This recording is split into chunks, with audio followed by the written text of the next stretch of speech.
Bismillahirrahmanirrahim. Selamat pagi semuanya. Perkenalkan, saya Sutiam SEMM, dosen pengampu mata kuliah Manajemen Perubahan. Saya mengampu mata kuliah Manajemen Perubahan dalam perkuliahan ini dilakukan secara daring. Perkuliahan kita menggunakan pendekatan pertama dengan ceramah, di mana nanti saya akan menjelaskan materi-materi perkuliahan. Yang kedua, penugasan, di mana nanti saya akan memberikan tugas-tugas sesuai dengan materi pembelajaran yang saya akan berikan.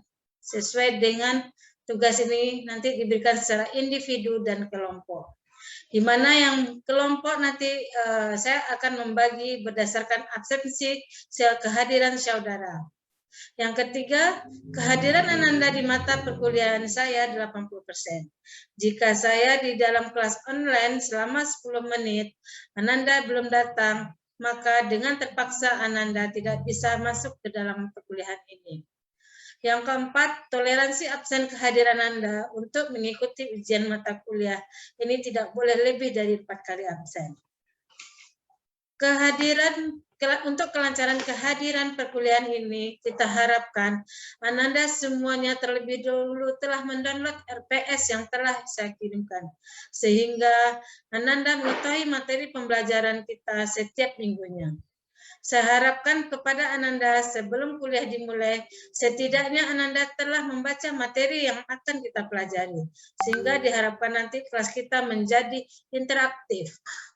Untuk kelancaran mata kuliah ini, Ibu harapkan Ananda harus pastikan terlebih dahulu jaringan internetnya di mana Ananda berada terkoneksi dengan baik agar perkuliahan kita dapat berjalan dengan lancar. Jika Ananda ada terkendala dengan perkuliahan, kita silahkan Ananda dapat menghubungi Ibu secara langsung melalui WhatsApp. Di mana tata penilaian Ananda berdasarkan, yaitu pembagian nilai, Ibu melakukan ada 5 tahapan, yaitu UTS. UTS itu kita adakan di pertemuan ke-8, nilai bobotnya 25%. UAS itu di pertemuan terakhir 25%, sedangkan tugas 15%, kehadiran Ananda 20%, serta keaktifan Ananda di dalam kelas 15%. Jadi total bobot Anda 100%. Demikianlah Ibu sampaikan tata tertib dari perkuliahan kita ini. Ibu harapkan kepada Ananda nantinya dapat memahami semuanya, apa-apa dan syarat-syaratnya yang Anda harus penuhi.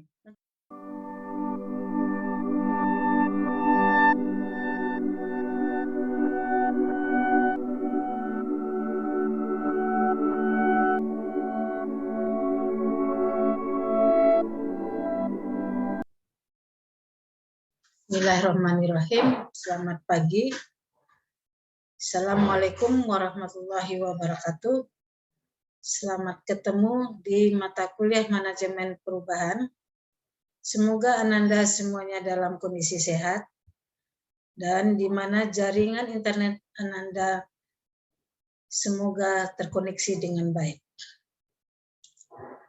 Untuk tatap muka pertama ini, Ibu akan menerangkan mengenai pengantar manajemen perubahan. Apakah pengertian dari perubahan? Pada hakikatnya, kehidupan manusia dan organisasi selalu bergerak dan diliputi oleh perubahan. Secara berkelanjutan, perubahan terjadi karena lingkungan internal dan eksternal. Faktor internal adalah faktor yang melandasi terjadinya suatu perubahan dari dalam diri masyarakat.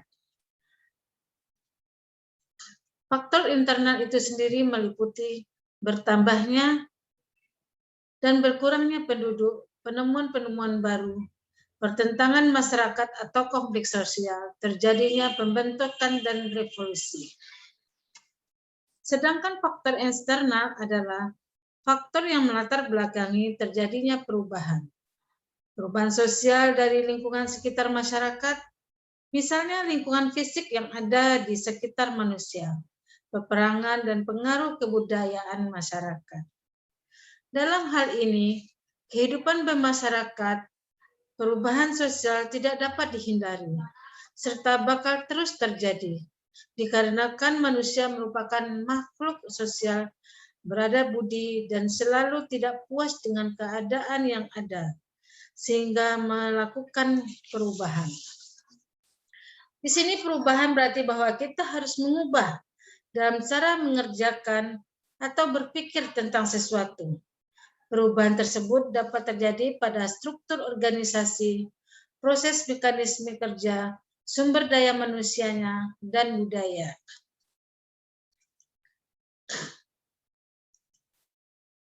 Untuk lebih memahami makna perubahan terjadi, beberapa karakteristik perubahan menurut Ghazali 2006 yaitu yang pertama bersifat misterius karena tidak mudah dipegang. Yang kedua, memerlukan tokoh terkenal dalam melakukan perubahan. Ketiga, tidak semua orang bisa diajak melihat perubahan itu sendiri. Perubahan yang terjadi setiap saat secara kontinu. Yang kelima, ada sisi lembut dan sisi keras dalam perubahan itu. Keenam, membutuhkan waktu, biaya, dan kekuatan. Yang ketujuh, dibutuhkan upaya khusus untuk menyentuh nilai dasar atau budaya korporat. Yang kedelapan, banyak diwarnai mitos. Kesembilan, perubahan menimbulkan ekspektasi yang dapat menimbulkan getaran emosi dan harapan. Dan yang 10, perubahan selalu menakutkan, yang menimbulkan kepanikan. Tujuan dari perubahan yaitu di satu sisi untuk memperbaiki kemampuan organisasi dalam menyesuaikan diri dengan perubahan lingkungan dan di sisi lain mengupayakan perubahan perilaku karyawan untuk meningkatkan produktivitasnya. Perubahan harus dilakukan secara hati-hati dengan mempertimbangkan berbagai hal agar manfaat yang ditimbulkan oleh perubahan harus lebih besar daripada beban kerugian yang harus ditanggung.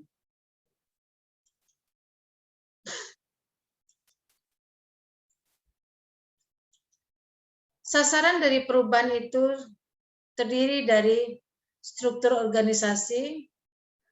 Struktur organisasi dalam perubahan itu berkaitan dengan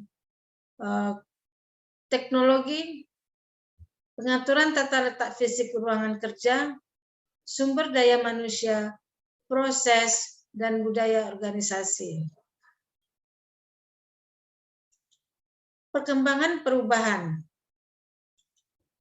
Di mana perkembangan perubahan organisasi menurut Cornell 92 diklasifikasikan dalam 3 kelompok berdasarkan tahapan proses perkembangannya, yaitu sebagai berikut.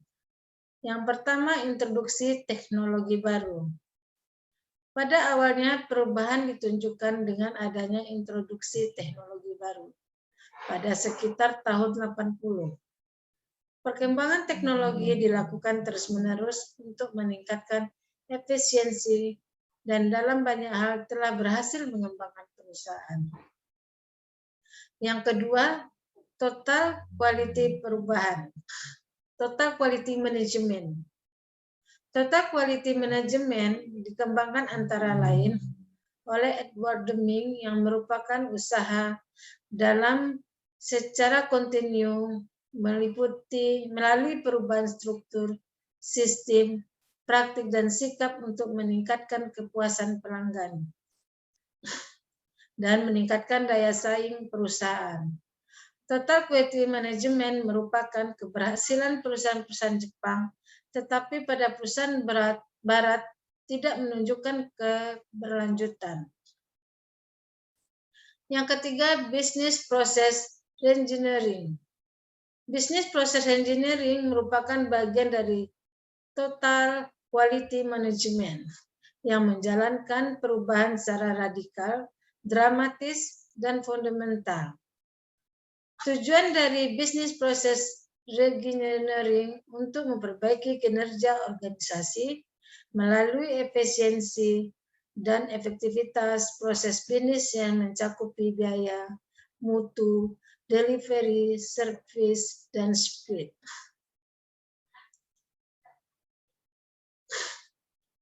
Jenis-jenis dalam perubahan yaitu perubahan terencana dan tidak terencana. Perubahan dapat terjadi pada kegiatan yang bersifat rutin dan kontinu, terutama pada kegiatan yang sifatnya strategik dan tidak berulang-ulang. Perubahan terencana adalah aktivitas perubahan yang disengaja atau direncanakan dan berorientasi pada tujuan.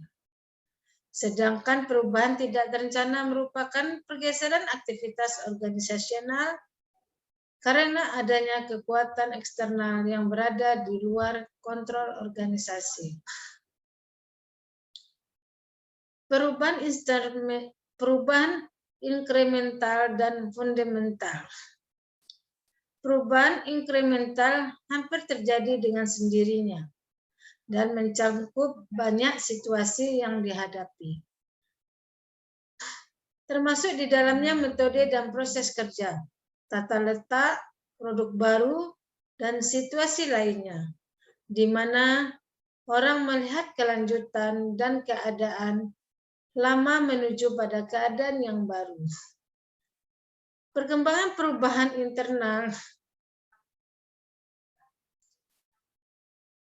Perubahan internamental terjadi melalui revolusi, tetapi perubahan tersebut tidak berarti mudah untuk dilaksanakan atau tidak akan menghadapi resistensi. Sifat perubahan inkremental dipengaruhi hubungan antara tingkat urgensi dengan resistensinya. Perubahan fundamental merupakan perubahan strategik, visioner, dan transformasional. Perubahan ini biasanya besar secara dramatis, mempengaruhi operasi masa depan organisasi.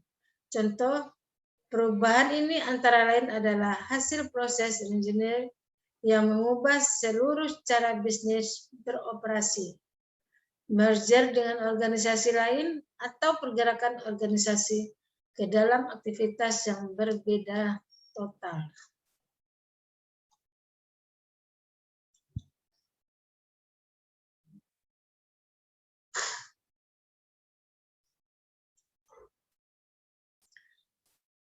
Temperatur radical change.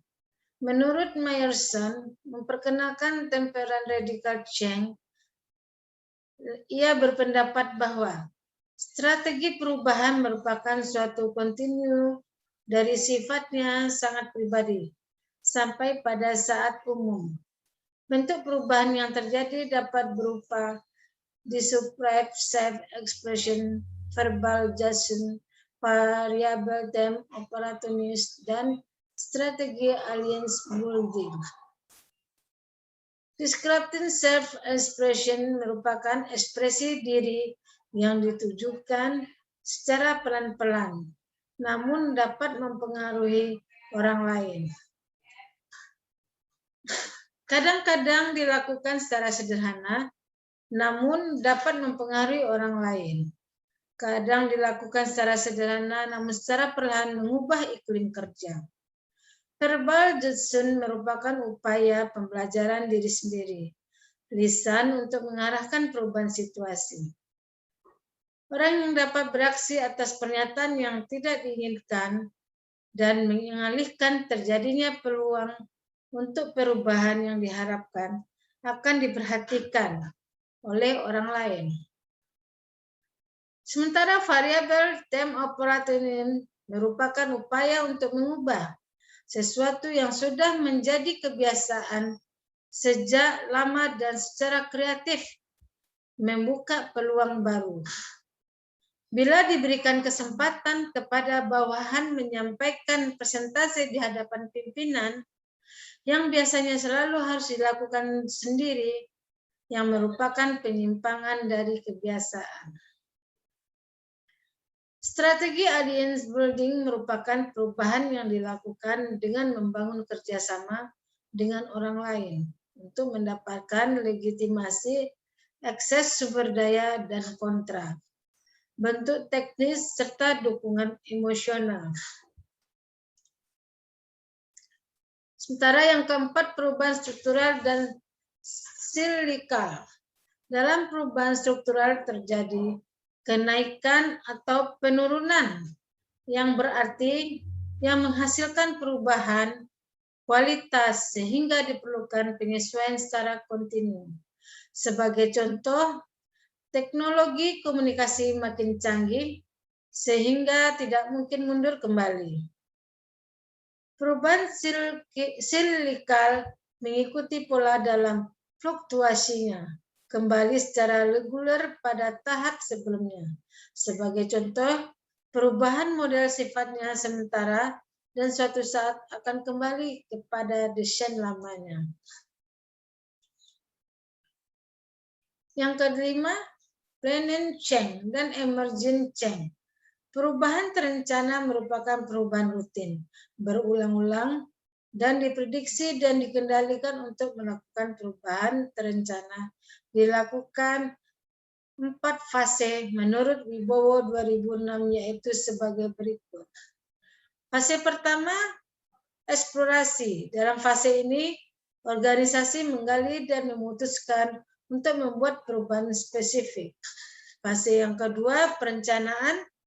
Proses perencanaan menyangkut mengumpulkan informasi untuk mendiagnosis, misalnya menentukan tujuan perubahan dan mendesain tindakan yang tepat untuk mencapai tujuan, dan membujuk pengambil keputusan mencapai tujuan serta mendukung perubahan.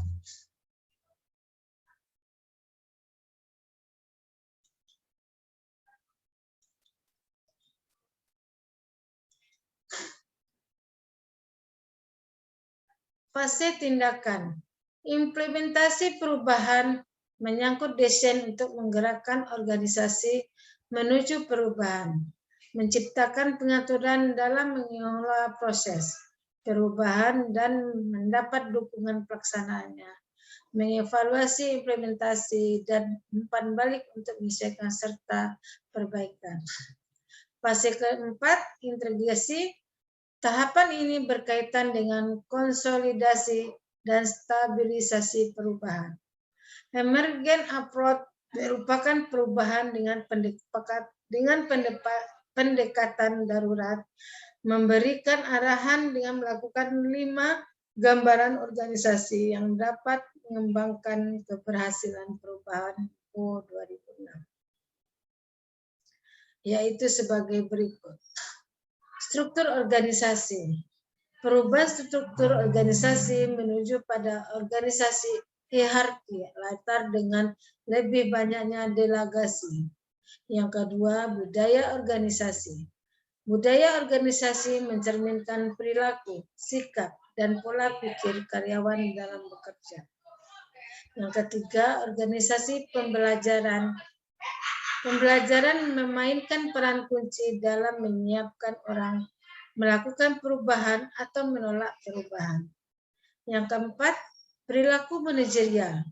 Dalam perubahan darurat memerlukan perubahan radikal dalam perilaku manajer. Yang kelima, kekuatan dalam politik. Meskipun advokasi terhadap perubahan darurat cenderung melihat kekuatan dan politik dari perspektif yang berbeda, mereka semua mengenal arti pentingnya perubahan yang harus dikelola agar perubahan menjadi efektif. Tipologi perubahan.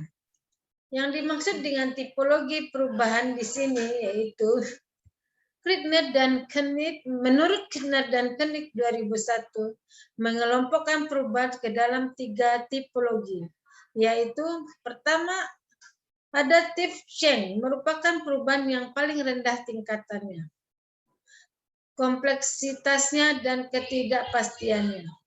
Yang kedua, innovative change memperkenalkan praktik baru dalam organisasi.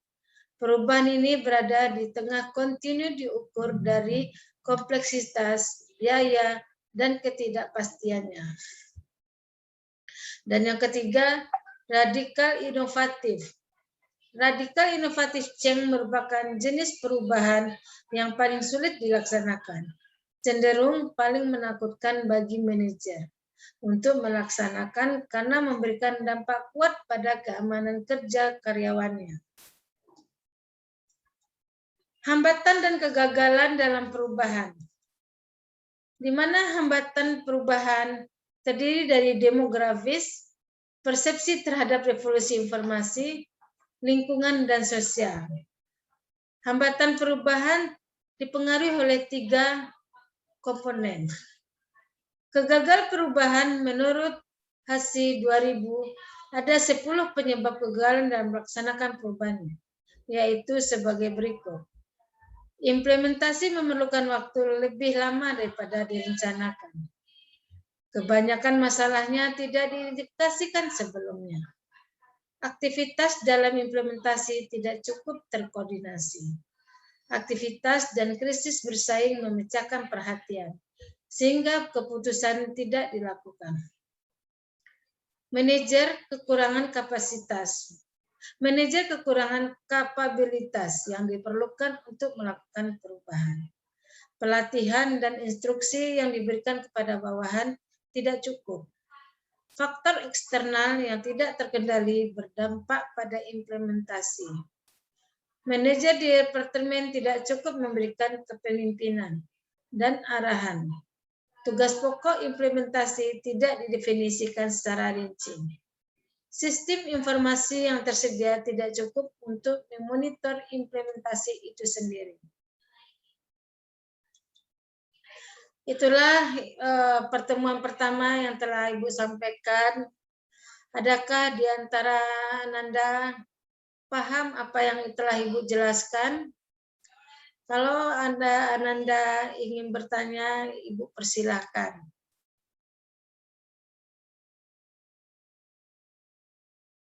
Kalau tidak ada yang bertanya, kita cukupkan. Sekian dan sampai ketemu di minggu selanjutnya. Assalamualaikum warahmatullahi wabarakatuh.